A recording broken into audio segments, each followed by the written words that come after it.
Bloomberg Audio Studios. Podcasts, radio, news. This is the Bloomberg Surveillance Podcast. I'm Jonathan Ferro, along with Lisa Abramowitz and Anne-Marie Hordern.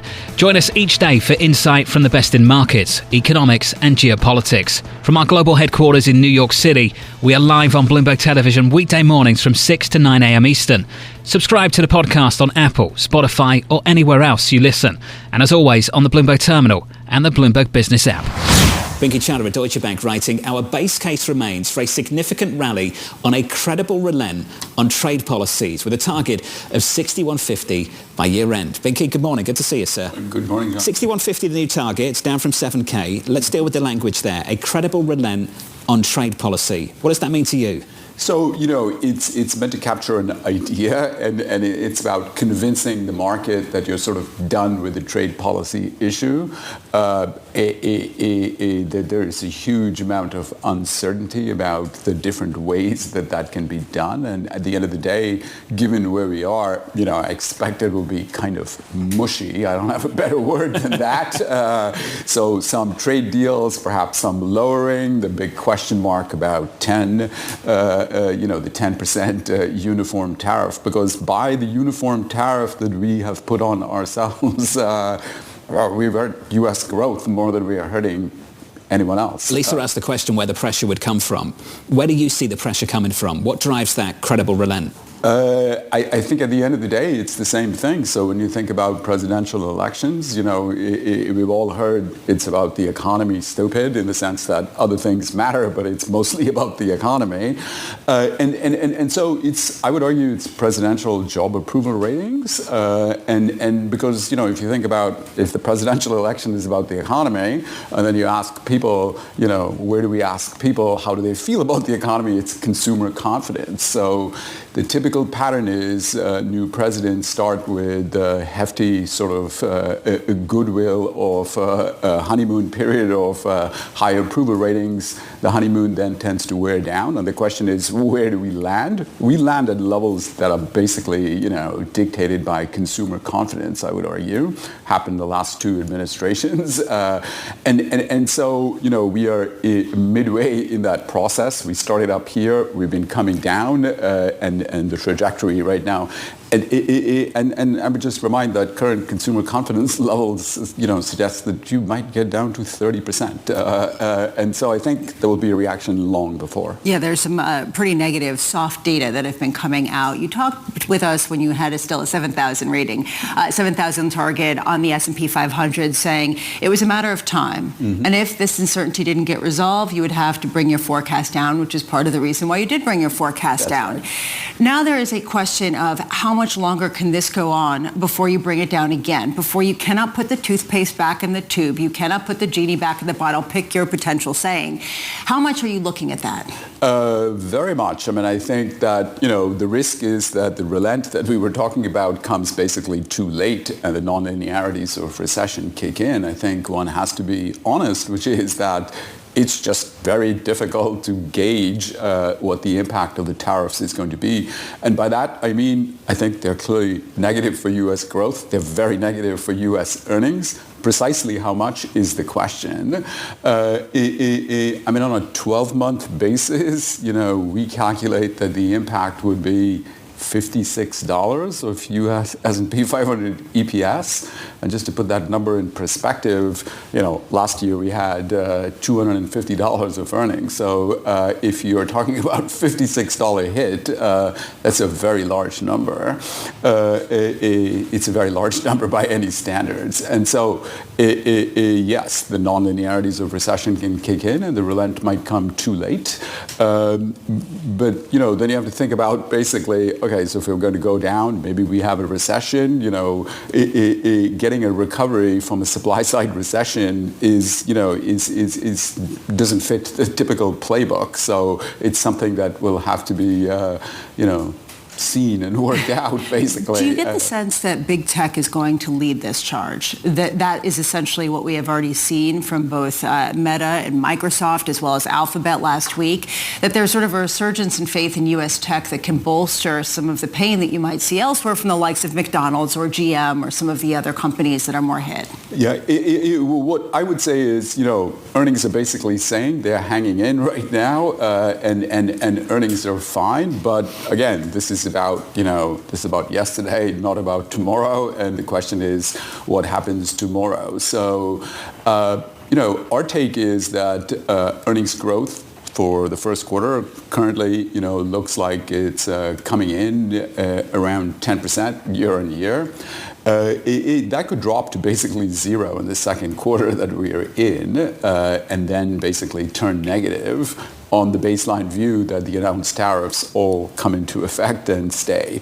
It's just, if you think about the numbers, they're just, horrendous. Binky, you talk about this relent. What's the level? What's the destination you think we're going to get to in a base case scenario? I don't know is the honest answer. I think it's all getting worked out dynamically, and so the circumstances and what happens, so it's data dependent, to use a bad term. So you think it's politically driven? It's a question of, I think it's political. Yeah. So basically they have till November 3rd of 2026. The midterm elections start a lot earlier, and I would argue, the clear and present danger is to approval ratings. They have, sort of predictable consequences on your ability to govern. So we shall see. Binky, we shall see. It's good to get an update from you. Thank you, sir. Appreciate it. Binky Chadha there of Deutsche Bank on the equity market.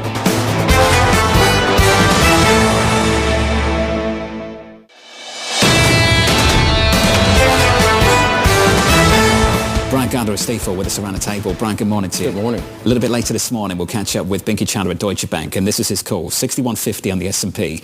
He says that's going to be driven by a credible relent on tariffs, and that will be shaped by damaged polls. Is this president driven by polling? No, I think he's driven by legacy. I think that's what drives everything with the White House right now. This is the second term. There will be no third term, despite the jokes about it.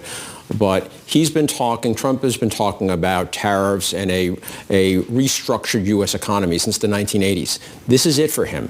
This is a one chance to get this done. So the idea that there's going to be this massive pullback, despite the pause and everything, I think Trump believes this in his heart.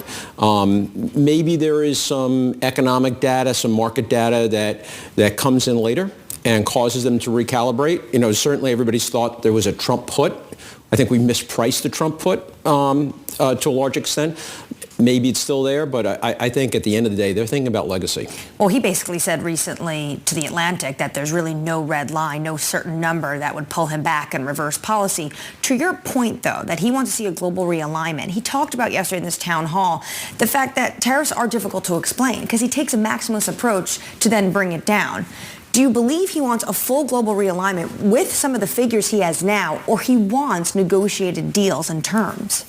I think he wants negotiated deals to get to that endpoint. That endpoint being that restructured global economy, whatever that looks like. And I don't know that he necessarily has a clear picture in his mind what it's supposed to look like, what he wants it to look like.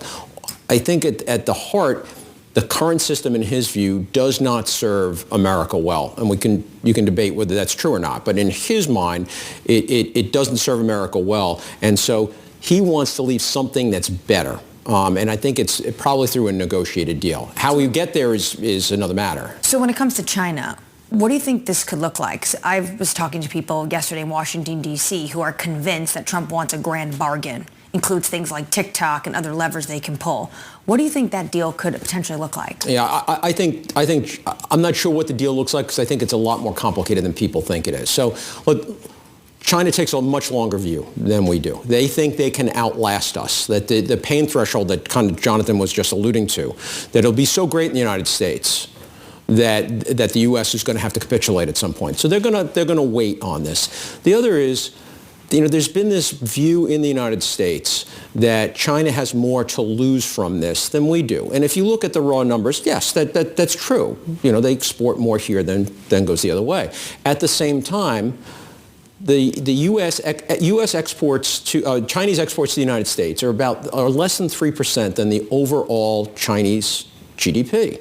That's a big number, but it's a manageable number. And if you take that longer view, you can start to restructure your economy and find other trading partners to at least partially fill the void. So I think I think China is going to take much longer than people expect it to. I want to build on John's line of questioning where he said, right now, it doesn't seem like the polls is really a check on the president, despite what a lot of people had expected. It doesn't seem like the stock market is the check on this president's policies. What is a check, potentially, on what he decides to do, and not just what he decides to do, but how he does it? Well, I agree, the stock market is not a check. I do think what we've seen is that the bond markets and the broader financial markets are a check. And I think you have the Secretary of the Treasury talking to the president and warning him about economic repercussions if he keeps going down in certain lines on trade policy. I think that's why we got the pause. So there are some checks. Again, we probably have mispriced all of this, right? The checks are still there. They're at just much different levels. What that level is, we don't know until we know. It's impossible to say. But his poll numbers have deteriorated over the last couple of weeks. The honeymoon seems to be over. Very interestingly enough, this is lining up pretty much with the same timing that President Biden saw his honeymoon end, when we had the problems with Afghanistan and a few other issues in April of 2021. Maybe there is some level at which further poll deterioration causes the White House to rethink this. And because the president's not running again, he's a little bit immune to polls. But at some point, does the vice president step in? Because obviously the vice president is going to want to succeed. And how much sway does J.D. Vance have with the president? Because clearly he is looking towards 2028. Donald Trump's not. He's got to. That's a huge question. Brian, it's good to see you, sir. Thank you for having me. Gardner of Stifel.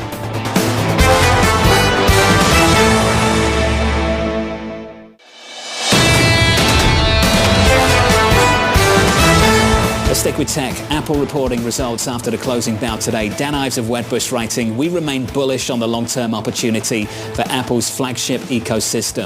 Investors need to look past the next 3 months and assume China tariff negotiations take a positive turn. Dan, optimistic as always, joins us now for more. Dan, welcome to the program, sir. Let's get straight to it with Apple. How are you going to draw a distinction later on this afternoon between a front-loading, people rushing to the stores before the tariffs, and decent, sustainable underlying demand? Yeah, I'm actually less focused in the quarter, as you talk about in terms of pull forward or front loading. It's really about what Cook talks about in terms of tariffs. Like, are they going to stay on schedule with the iPhone 17 launch? How are they going to sort of scenario analysis in terms of everything they're seeing in China? They're waiting to hear from Trump administration. Those are the keys. I actually think numbers take a back seat to Cook's commentary about that. So, Dan, let's talk about the guidance then.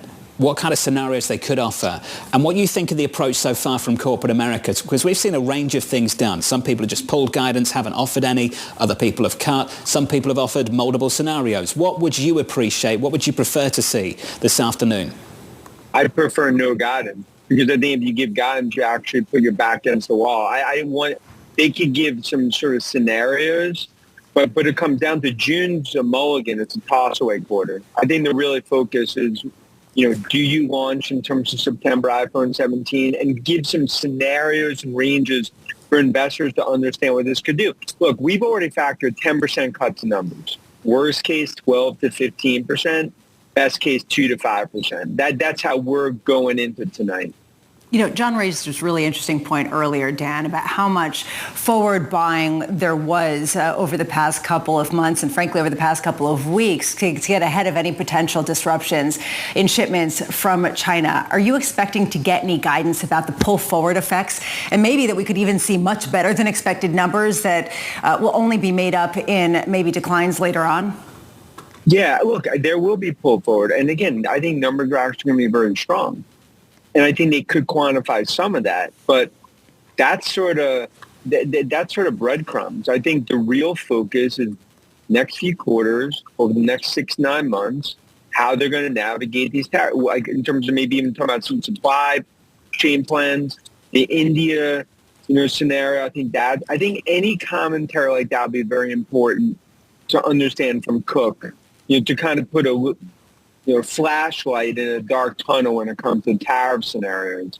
We're hearing a lot of commentary about how maybe Meta and Microsoft have been somewhat immune. We're going to be hearing more potentially from Apple and Amazon. We got this reporting overnight from the Wall Street Journal that they were thinking among some of the height at Tesla, at some of the height of the carnage and some of the boycotts, that they were looking at potentially getting another CEO to replace Elon Musk.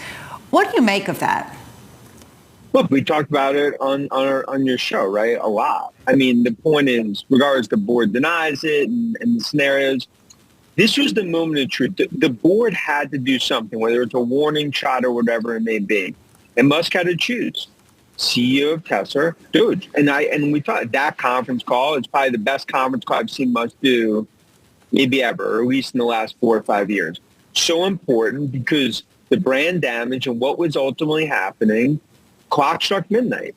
So regardless of the semantics and what actually happened, what didn't happen, the end result is a huge positive. Musk back in the driver's seat, CEO of Tesla. And I continue to think like his days at the White House are essentially done.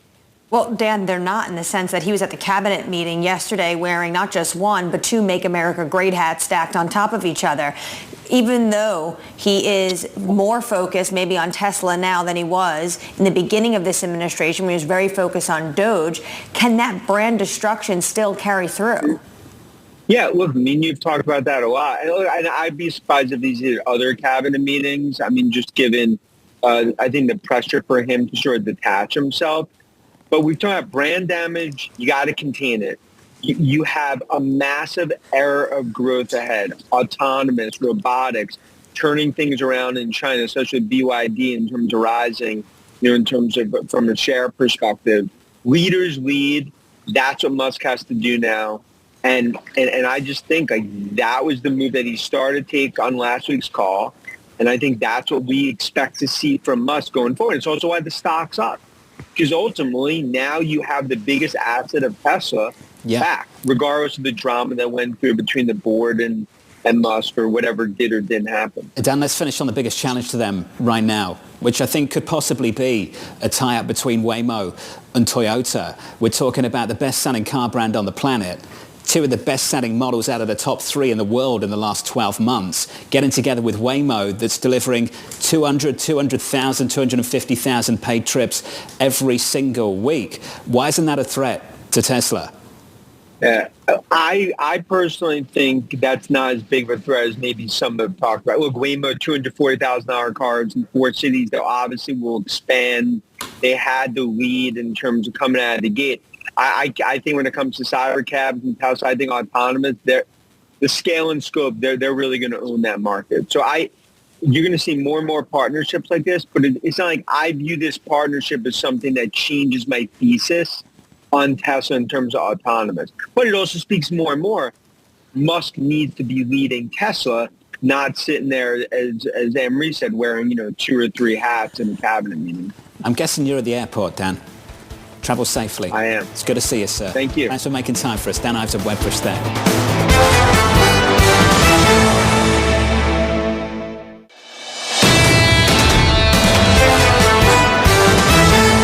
With us around the table now, Lyngen of BMO Capital Markets. Ian, good morning. Morning. Thanks for having me on. I'm going to repeat that question for you. The Treasury Secretary, Scott Bessent, said because the 2-year yield is trading below Fed funds, it's evidence that they are too tight and they should cut interest rates. What's your response to that? It's suggesting that the market anticipates that over the course of the next 24 months, effective Fed funds is going to be lower than it is. That doesn't mean that now is the time to cut. That just means that the market is telling us that the Fed will resume normalization at one point. Does it concern you that there is so much discussion around Fed policy from administration officials? Well, we came into this knowing that there was going to be some political pressure put on Powell. There's been conversations coming out of the White House about potentially removing him. I don't think that that's really in the cards, nor do I think that's frankly possible. It's not surprising, however, that we have started to see some negotiations with potential replacements for Powell coming into, whether it's via the media, whether it's conversations that have been had at the White House. So I'm not really surprised, but somewhat apprehensive of the uncertainty created by this political pressure. Well, that's what I was going to say. On the margins, does this affect not just Fed policy, but also how the market responds to it? If there is this feeling that there will be somebody else coming in, that there could be a shadow Fed, that there is pressure increasing job owning, and frankly, that Fed officials may feel like any decision or words that they say will be interpreted in a political way, both in the market and in the White House. I don't think it's really atypical for the administration to be pushing back against any given Fed or any head of the Fed. But what I think what's so unique in this cycle is how vocal and how real time it has become. Typically, you would expect any sitting president to want the easiest monetary policy possible, but Powell's objectives are for the long-term stability and health of the U.S. economy, which involves price stability, and that's the battle he's fighting at the moment. Ian, because it's so vocal, and the Fed chair had to come out and say this is inappropriate in a sense, saying by law he's allowed to stay in his job. Does it make it harder for them to cut rates if they had to? Because then it just looks like they're placating the President of the United States. Well, I think something that we've learned over the course of the last several weeks is, yes, there's a Powell put, but there's also a Trump put. And the Trump put is struck higher than the Powell put. Powell doesn't want to encourage and reinforce behavior in the White House that isn't necessarily going to be good for the long-term health of the economy. And so, to your point, I think that when Powell deems it time to resume normalization, that's when it happens, and he won't give in to the political pressure. Following the Treasury Secretary's comments about the 2-year rate below the Fed funds rate, Neil Dutta put out a note and said wage and salary growth is running below the level of Fed funds rate as well, meaning it's already too tight. What do you make of that argument? Well, I will argue that the bulk of what has occurred over the last 6 or 8 weeks has been really a uncertainty-inducing event, and it follows intuitively that as some of the backward-looking data could suggest that it's time to cut rates, that the market is focused on those aspects of it. There's also aspects of the data that suggest that the Fed should continue to remain on hold until September or later, which is actually my assumption at this point. It's a really difficult moment. Take the numbers from Visa. We mentioned this just yesterday. We've not seen any signs of overall consumer spending weakening. That's from the CEO. From McDonald's right now. This is what they're saying. They're cautious about the overall health of the consumer. They're seeing pressure hitting the middle-income consumer in America and elsewhere. Pick your poison right now. It's difficult. And that's the reason why cruise liners are up. But if you look at one cruise liner, it's up, but maybe not the other. And then you have people saying, well, sometimes companies are just trying to use the circumstances as an excuse to talk about weakness that might have already been present in their business models. It is difficult to understand whether this consumer is going to be tolerant of price increases or not, which is the reason why you might see some testing by companies to see, let's get a sense. Can they absorb this and can we pass it along? I don't think it gets any easier from here. You're going to see way more distortions in the data for weeks, maybe even months to come. Ian, it's wonderful to catch up with you, sir. Appreciate it. Ian Lyngen there of BMO Capital Markets. This is the Bloomberg Surveillance Podcast, bringing you the best in markets, economics and geopolitics. You can watch the show live on Bloomberg TV weekday mornings from 6 a.m. to 9 a.m. Eastern. Subscribe to the podcast on Apple, Spotify or anywhere else you listen. And as always, on the Bloomberg Terminal and the Bloomberg Business app.